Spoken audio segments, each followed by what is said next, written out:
Hey, what's going on everybody? This is Cams here, and today we're going to review the Amcrest 8 megapixel PoE outdoor camera.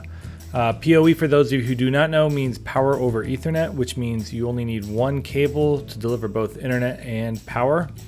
This one I have with me is a 4K Ultra HD model number IP8M. This is one of the ones that Amcrest had requested somebody review, so I'm going to review it for them.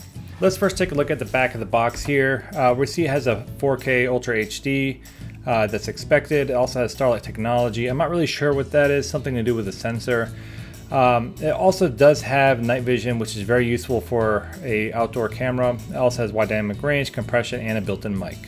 Alright, so let's check this out. Let's open this up and see what we have inside. Inside, I guess you will find this little feedback card, or is this a booklet? It's a booklet. It's a quick start guide with a warranty card with the warranty information, and it looks like the important thing here though is right here in the back, which is the mounting template. This comes in handy when you're mounting the base of the camera. We have these 4 little holes. These are for the screws that come in the box, and right here are the screws, 4 of them. That is perfect.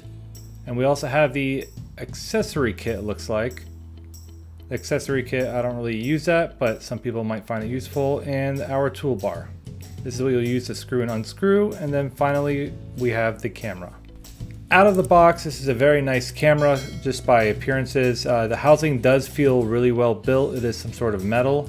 But in general, it leaves a very nice low profile look and feel. There's also these 2 cables here. The only one you're really going to need is the Ethernet cable port. That's for PoE. What we're going to do next is we're taking the tool that came with the camera to unscrew it from the base.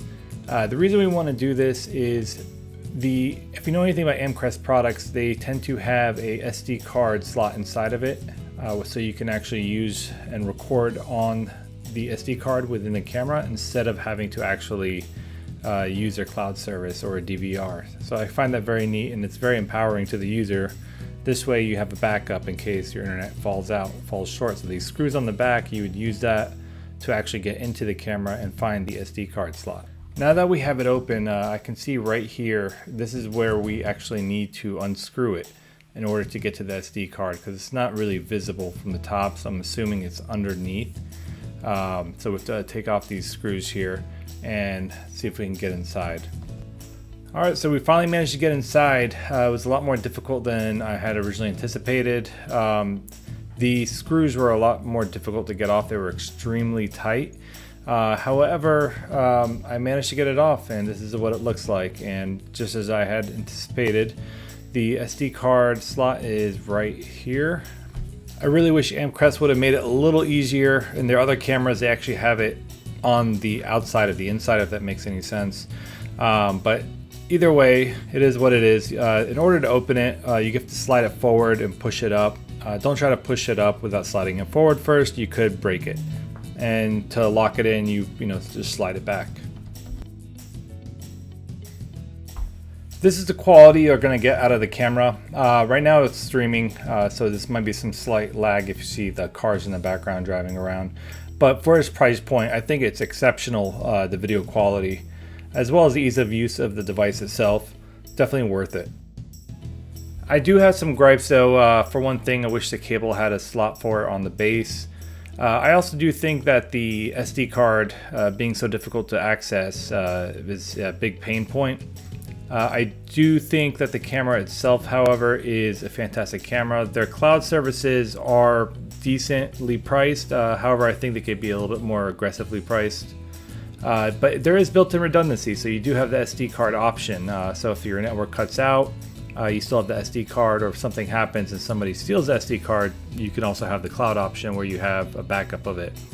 But overall, I definitely recommend this camera, especially at this price point. If you've enjoyed this review, go ahead and hit that like button and subscribe. I would very much appreciate it. And let me know down in the comments section, what has your experience been with security cameras? Is there one better at that price point, or is there something that I should look into? Go ahead and let me know. Until next time, see y'all later.